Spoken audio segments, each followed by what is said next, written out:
connecting you to the future. Digital access to the Forbidden City.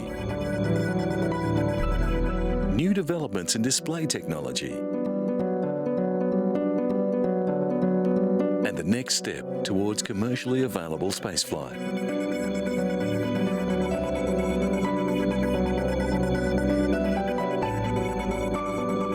The ancient Roman Forum is one of the Italian capital's biggest attractions, with tourists visiting from across the world. But people unable to visit the Eternal City for themselves can now take a virtual tour of ancient Rome. Billed as the largest digital archaeological reconstruction ever undertaken, Rome Reborn is cutting-edge technology from new tech demos.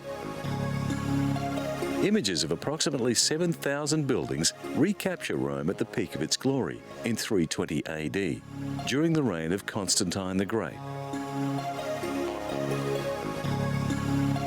Using a handheld device, the virtual tourist can get a 360-degree view of how the city used to look. The technology can be applied to any site. The model that we're using has been constructed very meticulously by a team of researchers in order to faithfully represent the way Rome would have looked in 320 AD. This type of display has advanced rapidly due to the acceleration of computer graphics technology. The designers believe the system will be used as a new type of historical exhibit in museums. The next stage in the development of the virtual technology will see tours becoming available over the internet. This type of application is already being used in flight simulators, and it has great potential in a range of different areas. But although it's a powerful educational tool, nothing can compare to actually being in the city beside the Colosseum. And Rome is not the only place to have been digitally recreated. The Forbidden City to the north of Tiananmen Square is the world's largest palace complex, covering 74 hectares. Now, a 3D model of the Forbidden City is available, opening the city to those who might never see it in real life. It enables visitors to experience all aspects of the imperial city, as it was during the reign of the Ming and Qing emperors. When we first began this project, many colleagues thought it would affect the numbers who come to visit the Forbidden City. We said, it won't happen. This will bring even more visitors. It is the first time that IBM has employed its service-orientated architecture and on-demand computing resources to create an online 3D virtual world. The Forbidden City is divided into two parts. The emperors of the past ruled the nation from the southern section, or the outer court. The northern section, or the inner court, is where the emperor lived with his family. The last emperor of China was driven out in 1924. Museum visitors can watch dramatized scenes, such as court officials meeting in conference with the emperor. They can interact with each other, or with a wide range of volunteers, staff and automated characters through pre-recorded or live guided tours on topics such as dragons, the imperial gardens or feng shui. Listed by UNESCO as a World Cultural Heritage Site in 1987, the Palace Museum is now one of the most popular tourist attractions in the world. Because this is the most visited museum in the world, the software developers were faced with a huge challenge. They had to create a forbidden city that can handle a lot of traffic. Using motion capture techniques, they developed character avatars that dressed in a historically accurate manner. Currently, most virtual worlds have a limit of around 50 or 60 people. The IBM developers had to make a system that would cope with thousands. Several thousand visitor avatars are able to coexist in the virtual museum. Having been the imperial palace for 5 centuries, the Palace Museum houses numerous rare treasures and curiosities.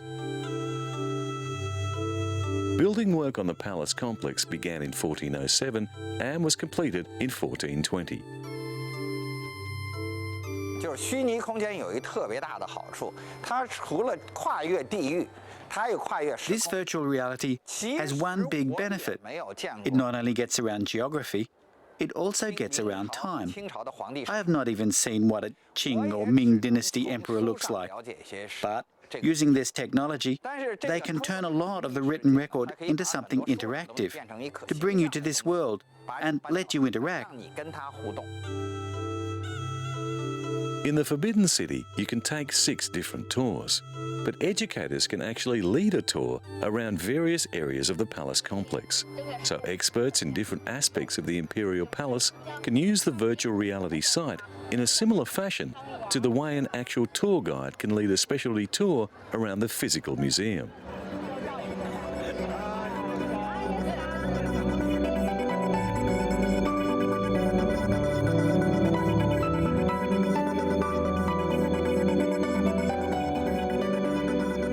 Iceland has abundant natural reservoirs of water and ice.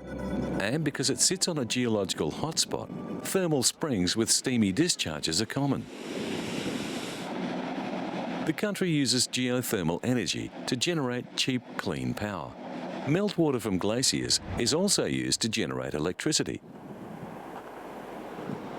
The only fossil fuel the country uses is for vehicles and transport.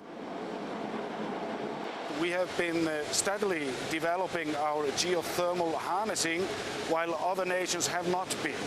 Therefore, cutting-edge technology, bringing in new solutions, has happened here in Iceland for the past decades. Iceland's abundance of water and its volcanic structure also provide the country with natural hot water. In many places, this is piped and used for heating. Again, this has a very positive effect on Iceland's carbon footprint. But experts are warning that the wasteful use of natural hot water could deplete the resource. Energy is so cheap that geothermal water is used to keep pavements and car parks snow-free during the winter. Having an endless supply of geothermal water means 99% of homes in Iceland are run on renewables. Hot water from the springs is cooled and pumped into the taps of nearby homes. Stefan Arnoldsson from the University of Iceland is an expert in geothermal energy. He warns that the resource should not be taken for granted. Almost 90% of the people of Iceland, they use geothermal hot water for heating their home. So cheap is electricity in Iceland that they are looking to convert it to hydrogen to cut the country's reliance on fossil fuel to zero. Valdis Asta Adelsteindaughter is from Reykjavik. Married with 2 children, she works for the country's Civil Aviation Authority. Valdis says that during the winter, the family keep their heating system at 25 degrees Celsius. She thinks that Icelanders take water for granted, but she also considers her country's water to be the best in the world.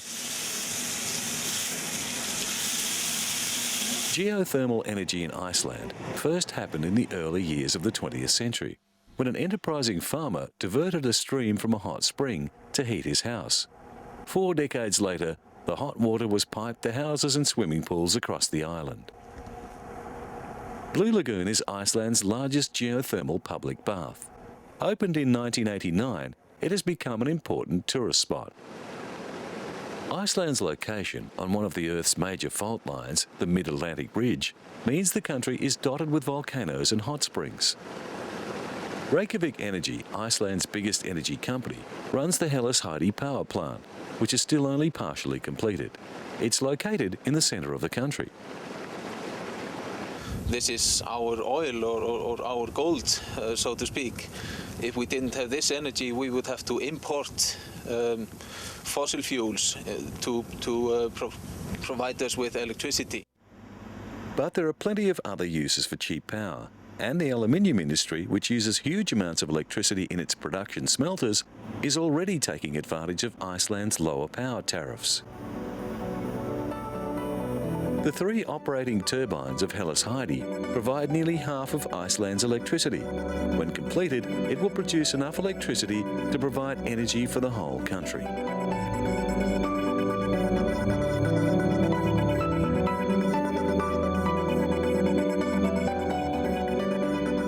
LG Display recently announced that it has developed an LCD display panel that refreshes 480 times every second. But what does this mean? Since flat panel display screens became popular, there has been a debate about the merits of 2 types of flat panel technology, liquid crystal or plasma. While the LCD panels had lower power consumption and better resolution, plasma screens had better contrast and could render fast-moving images more clearly. They could be made bigger too. Now, work done at the LG developmental labs in South Korea mean the company's soon-to-be-released True Motion display panels will have a much quicker response time, eliminating problems associated with fast-moving images. And scanning backlight technology has enhanced the LCD's contrast. LG launched a range of new display screens at this year's Consumer Electronics Show in Las Vegas. They stretch from the very thin picture frame unit to a 60-inch model. The company's 55-inch HD unit has an LCD screen that uses a different system of light-emitting diodes to deliver superior contrast. Another innovation is the separation of the screen from its signal processing electronics. The 2 components connect wirelessly so that the screen can be easily mounted on the wall.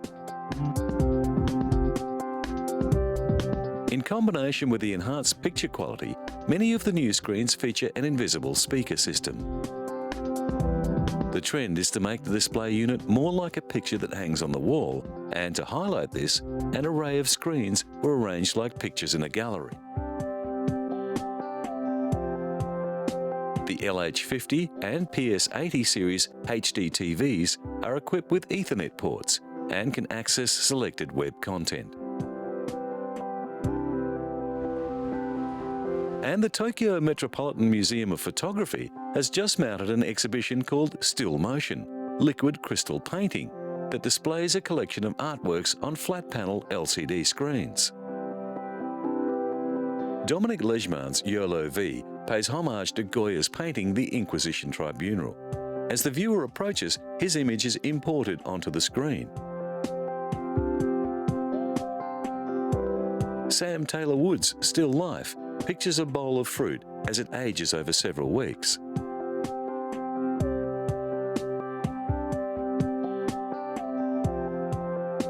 Yasumasa Morimura mimicked Vermeer's Girl with a Pearl Earring in his Vermeer study Looking Back by dressing up as the girl himself.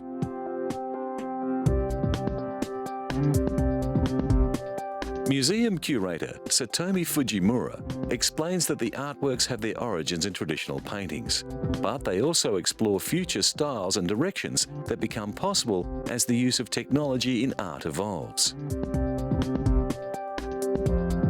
Hiroshu Senju's A Forest of Water appears like a traditional Japanese folding screen. Julian Opie's minimalist figures, the woman with evening dress and Kira with a pendant, smile at the viewer.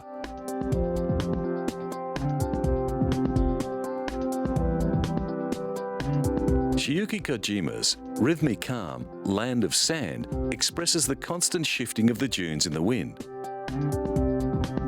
One room of the gallery is pitch black, and the LCD screens appear to emerge from the darkness, showing small scenes of moving life. The Tokyo Metropolitan Museum of Photography has always included film in its range of interests, but this LCD exhibition is a new development. It represents a fusion of the moving image and the more traditional framed art hanging on the wall.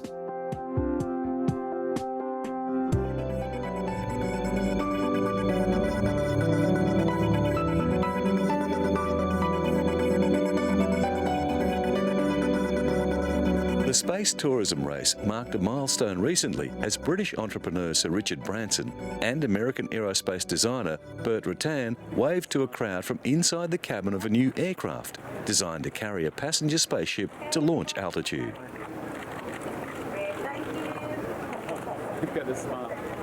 The White Knight 2 mothership was christened with champagne before a crowd of engineers, dignitaries and space enthusiasts at the Mojave Air and Spaceport in the high desert north of Los Angeles.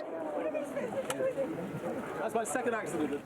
We hope to be able to start a program where we can try to fly people incredibly quickly around the world, from New York to Australia in less than 2 hours. White Knight 2 is the largest all-carbon composite aircraft ever built. It is the brainchild of Burt Rutan, who made history in 2004 when his Spaceship One became the first private manned aircraft to reach space. That historic spaceflight was accomplished with the help of White Knight 2's smaller predecessor, White Knight. Now the new mothership must undergo at least a year of rigorous flight tests. Retired American astronaut Buzz Aldrin and his wife also took part in the event. You've done it before, huh? Well, I mean, the publicity benefit would accrue to whom? To me? No. I've been on the moon with Neil Armstrong. See, so I don't need the publicity. Next step is the completion of Spaceship 2, which will be flown by 2 pilots and carry 6 passengers.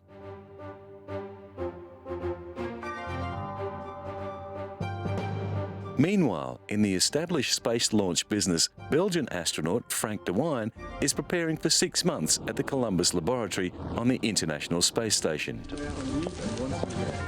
He will fly with Russian cosmonaut Roman Romanenko and Canadian Space Agency astronaut Robert Thirsk. With the Columbus Laboratory finally functioning, Europe now has a very real long-term investment in the ISS. De Wijn will be doing maintenance on the robotic arm and installing Japanese equipment brought up by the HTV cargo module, which is due to dock with the ISS soon after he arrives.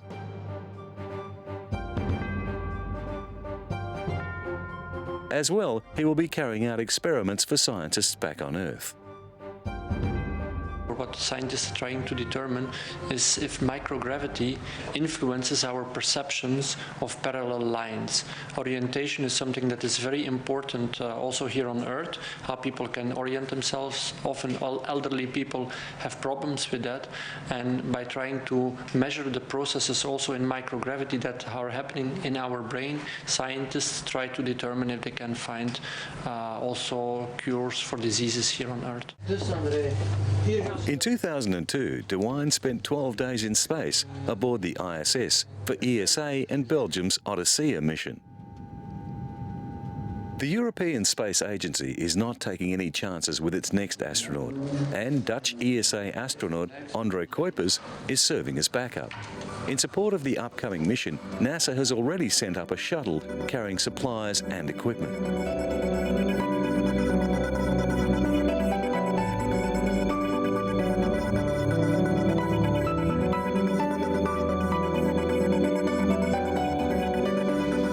In America's Midwest, billions of tons of corn, once used as food, are now being used to produce ethanol. From this year, controversial federal mandates require the United States to use 34 billion litres of alternative fuel annually. That makes grain a high in-demand product.